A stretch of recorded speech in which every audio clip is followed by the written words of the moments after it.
Primetime News headlines brought. Welcome back to Primetime News and a special welcome to the viewers on onespotmedia.com. Up to a short while ago, homicide detectives were still investigating the deadly shooting of Clarendon businessman Brandon Murray at the Mayfair Hotel along West King's House Close in St. Andrew. It's reported that shortly after 4 this afternoon, armed men walked into the hotel and opened fire on Mr. Murray in the driveway. He died on the spot. Mr. Murray is a well-known Clarendon businessman. He is a long-standing football administrator in the parish, and we will have more on this developing story for you in subsequent newscasts. There are grave concerns this evening about the impact of gang activity on a school in the St. Catherine North Division. The concern was raised by lawmen as they updated residents about the state of emergency that was imposed on the division. We have more in this report. The St. Catherine North Division, home to two of the country's most notorious gangs, One Order and Klansman. Their murderous acts have caused residents of Spanish Town and beyond to endure a culture of violence and fear. Now lawmen are declaring that they're gaining the upper hand. The gang conflicts have reduced significantly since the inception of the state of public emergency. And I'm happy, and to date I can tell you we were about 15 murders ahead up to March, and right now we are at 61 when compared to 64 last year. We are seeing a reduction, and that could not have been without the input of our High Command. The success, according to the police, is due to the state of emergency. Other gains are being made as well. And I'm happy for the state of public emergency that is on in the space, because it allowed us to take back control of some space that we did not have. But even as those successes are being highlighted, another battle is being waged. Gangsters have their eyes set on a school in the division. The school was not named, but the aim is clear infiltration. A school in our space that is experiencing tremendous challenges, and most of the criminals that we encounter, they are from in the Spanish Town space. They are in a school, the gang infiltrate the schools, and we are working hard, CSS, to bring things back. The work is far from over, ladies and gentlemen. Meanwhile, the police say there's a tribunal to deal with concerns relating to human rights abuses under the state emergency. Attorney-at-Law Garth McBean, former Justice Minister Dorothy Lightburn, and the Reverend Nigel Pusey are the members of the tribunal. The police are declaring that there was no spearfishing during the operation. But it will pick up so many, and we're able to release so many of the many that were picked up. It means that if we only retain 300 of those 3,000 that were processed, 1 in every 10, it means that our interviewing strategy, our processing strategy is working. 1 out of 10, I think that is very good. Head of the St. Andrew North Police Division, Superintendent Glenford Miller, is warning that investigators will not wait indefinitely for dancehall entertainer Mavado to surrender to them for questioning in relation to investigations into violence in Cassava Peace. Several associates and family members of the artist, including his 17-year-old son, are now in custody being questioned by the police. The cops say they want to question Mavado, who is now overseas. He's not back in the island from all indication, but his lawyers would have communicated to us and informing us that he will come and speak to us. But no time was given. No, it won't be indefinite now, because we will actually liaise with our law enforcement counterparts overseas if needs be and ask for assistance. But we're giving him the opportunity for him to turn himself into the police so that we can continue our investigation. In the meantime, the police have extended the curfew in Cassava Peace following the flare-up of violence. The curfew, which was imposed on Thursday, has now been extended until 6 p.m. tomorrow. Meanwhile, murders might be trending downwards, but opposition leader Dr. Peter Phillips believes that overall the government's crime strategy is not effective. Speaking at a political meeting in St. Elizabeth, Dr. Phillips argued that a lot more needs to be done so citizens can feel safer. They say it is 2% below, and I am happy. But it is still 16 or 18% above what it was in 2016. And all of this shows me that there is a failure of management on the part of the Jamaica Labour Party government and a failure of leadership. The Health Ministry says it will be doing more to reduce what it describes as the stigma associated with mental health. The issue of mental health, particularly depression, has dominated discussions in recent weeks following suicides by CNN's Anthony Bourdain and comedian Kate Spade. TVJ's Giovanni Dennis has this report. Too high, the number of Jamaicans experiencing depression.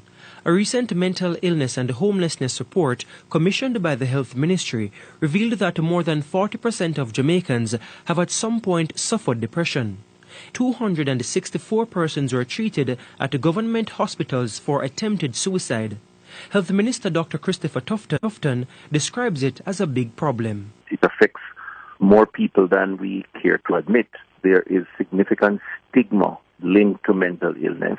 There is rejection, there is abandonment, and an unwillingness to deal with the issue frontally. And some ignorance too in terms of recognizing the symptoms when those symptoms occur. That ignorance on how to treat with depression and mental health is also rife in schools.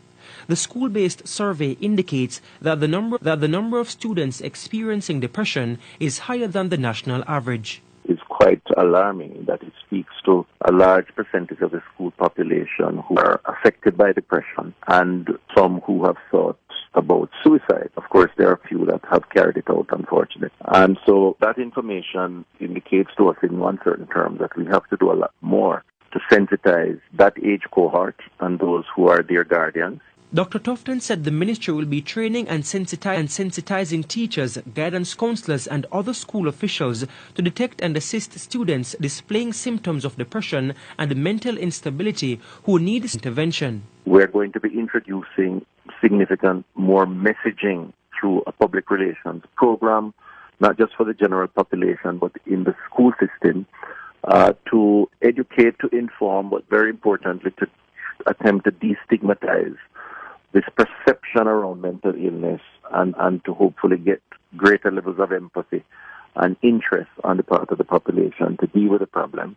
He says the current Jamaica Moves campaign will be upgraded to include mental health messages and launched in schools as a means of combating depression.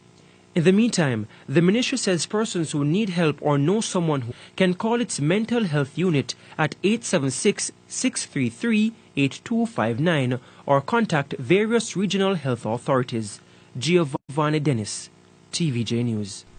And still on health, with patient overcrowding and lack of bed space significantly hampering activities at the Spanish Town Hospital in St. Catherine, the spotlight is once again on the issue of bed space in some of Jamaica's hospitals. It was highlighted in a Sunday Gleaner report that the Spanish Town Hospital, which is a Type B facility, has fewer than 500 beds. This has resulted in many patients being on chairs for days in recent times. Dr. Tufton says the government has engaged the United Nations Office for Project Services to do an assessment of the needs of 5 Jamaican hospitals, including Spanish Town Hospital. That assessment is almost complete, and the Type B facility in St. Catherine will be prioritized.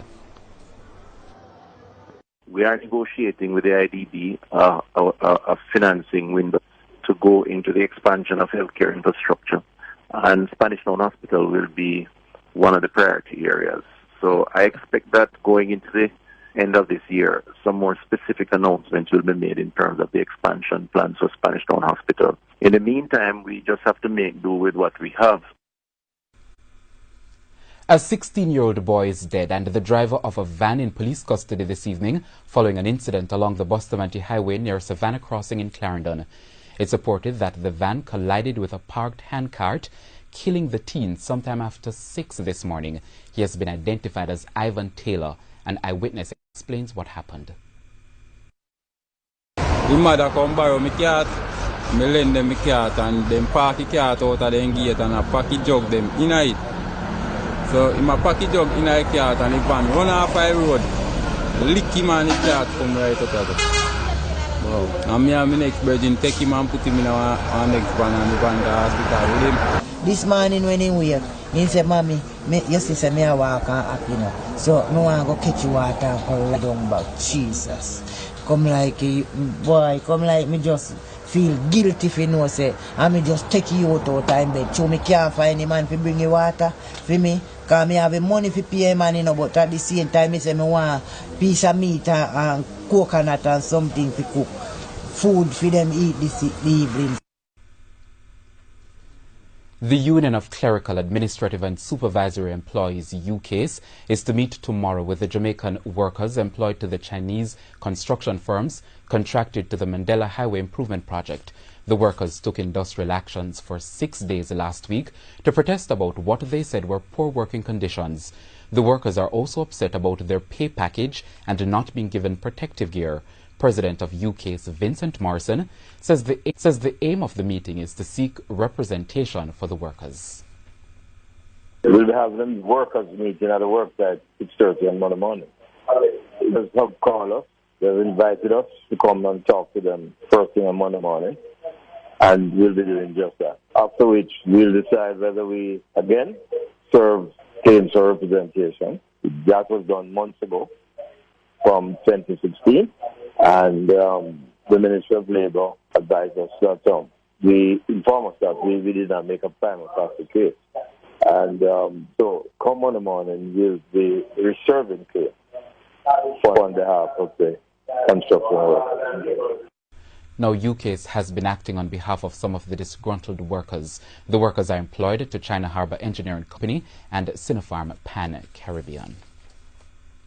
The Office of Disaster Preparedness and Emergency Management, ODPEM, says persons living in low-lying areas prone to flooding can be forcibly removed under law once a threat has been identified.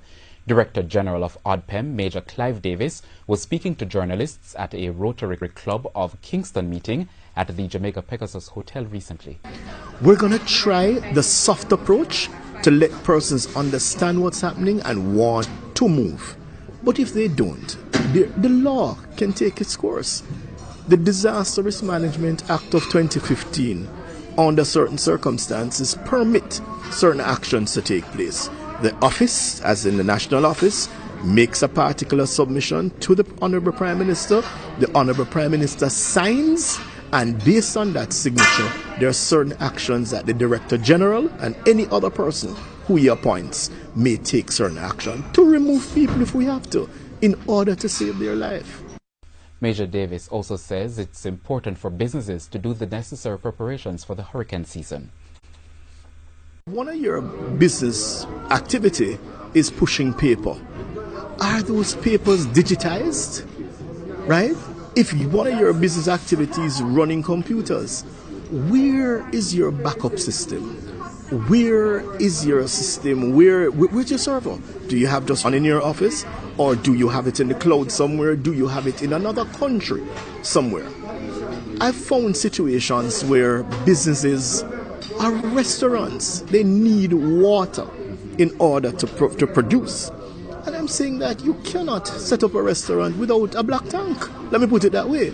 Because invariably, water is going to become contaminated. Water is going to become scarce. You should have those very basic things in place. The 2018 Atlantic hurricane season is projected to be near or above normal, with 10 to 16 named storms, 5 to 9 hurricanes, and 1 to 4 major hurricanes. A squatter community in St. Ann may have to be relocated due to adverse garbage pollution. The word has come from Audley Gordon, Executive Director of the National Solid Waste Management Authority, NSWMA. He was speaking after a major cleanup of a popular beach in the parish. We have more in this report. Crews from the NSWMA had quite a task on their hands on Friday as they targeted the Fisherman's Beach in St. Anne's Bay, St. Anne. The area was originally used as a gathering and storage spot for fishermen, but over time a squatter settlement developed, and now the community is littered with muck and debris of all sorts, including plastic bottles. Executive Director of the NSWMA, Audley Gordon, was shocked at the appalling sight. What we have discovered since coming is amazing. We have seen where people not only dump in a way that make mini dumps around their homes, their residence, but they are also lighting the dumps and living in the squalor in the dump with the water settling, mosquitoes. The whole thing is just unsightly, unhealthy for the children, and it is also very damaging to the environment. The occasion used for cleanup was World Oceans Day, which was celebrated on Friday. The NSWMA partnered with the Sandals Foundation for the cleanup. Packed with garbage, and then there was a lot of garbage being dumped back there. And when we recognized the fact that the people here didn't have anywhere to put their garbage, so it's one of the reasons they've been dumping back there. So we decided as a team, today's World Oceans Day, that we would come out and not only try and work alongside the community to clean up the garbage that was back there, but also to spread awareness, to try and get them to understand how the plastic impacts them, how burning of the plastics impacts them, and how the toxins are leaching into the water. You know, it affects our reefs, it affects our fish, it ends up in our bodies. And really, as Jamaicans, we have to understand the impact plastic pollution is having. A garbage skip was delivered to the community to help with proper garbage disposal. Going forward, however, serious consideration will be given about how to treat with the decision of persons to settle on a section of the beach which is close to the main road. It's yet another example of the effects of unplanned development on the environment. Mr. Gordon said public education on garbage disposal and environmental impact will be crucial. Until then, cleanup activities will continue. As it was declared, the problem is too widespread for one-off action. Today won't solve the problem, so we intend to come back with other follow-up actions to make sure that the area is fixed once and for all as it relates to solid waste management.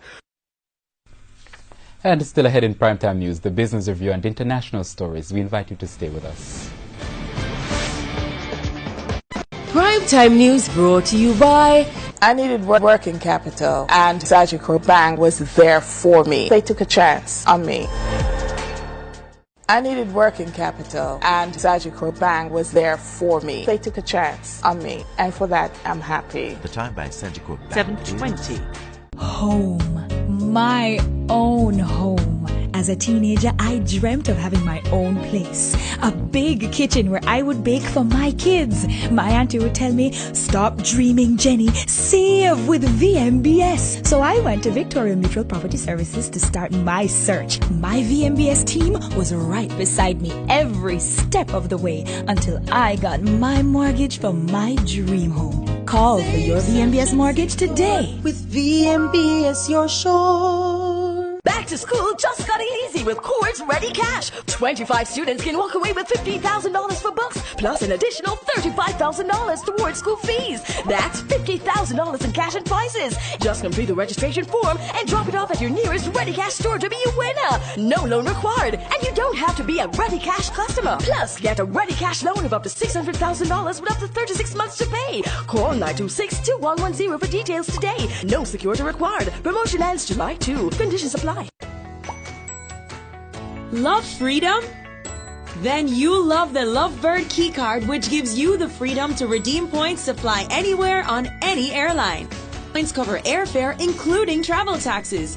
Earn points fast and redeem points online. Experience the freedom of NCB Lovebird keycard. Visit freedom.jncb.com for more. This review brought to you by... I got my mortgage for my dream home. Call for your VMBS mortgage today. With VMBS, you're sure. Welcome back. With talk of an imminent environmental disaster regarding the lack of proper disposal of plastics in Jamaica, private sector entities are coming together with economic solutions to the problem. Here is TVJ's Dashan Hendricks with the latest efforts in this week's edition of the Business Review. Choking on plastics, the race is on to find a viable solution to the problem recognized as Jamaica's biggest environmental issue. In 2014, the government started Recycling Partners of Jamaica. Presently, do not recycle in the true sense, as bottles collected are baled and exported. I'm hoping that we'll hear some changes in, next year or two. But the discussion is now moving forward. Private sector entities are engaged in the country's plastic waste for economic gain. We believe in people, we believe in the planet, and we believe in making profit. She was speaking at a recent launch of 360 Recycling and Manufacturing. Systems are now being put in place to create brand new products from recycling. Our hope is that with all of the different players in this ecosystem coming together, that we can create one great solution for Jamaica. 360 Recycling Manufacturing is one of the few companies worldwide that successfully converts post-consumer styrofoam and other waste products into construction materials and other useful products. The push is to change the narrative from just collecting waste to creating economic opportunities by producing functional products from plastics which would otherwise end up in landfills or choking the oceans. We are aware of the efforts by the government of Jamaica towards recycling and proper solid waste disposal through the formation of a multi-stakeholder working group on the regulation of plastic packaging materials, which the Ministry of Economic Growth and Job Creation has set up. The Wisynco Group is pushing separately for a solution, the company being the biggest juice manufacturer in the island. While we may be the largest producer and distributor of plastics, we didn't put those bottles out there. It's 2.7 million Jamaicans who mistreat, mishandle, and misappropriate those bottles into the environment, and we must be a part of that change. Mr. Mahfood says being part of that includes convincing the government to continue funding the Not Dirty of Jamaica ad campaign. Finances for the program were cut in the recent budget. A plastic bottle deposit scheme is to come on stream this year, and other measures have been announced to reduce the use of the material, which has become an environmental disaster. The fact is, Jamaica's economy is dependent on the blue economy. It is significantly tied to the fortunes of our fishermen. It is significantly tied to the fortunes of our tourist industry. So whether you see yourself as an environmentalist or not, or just an environmentally conscious person, or somebody who just doesn't like to see the nasty mess discarded out of the place, the fact is you have a significant role to play for us to protect our own future. For the Business Review, I am Dashan Hendricks.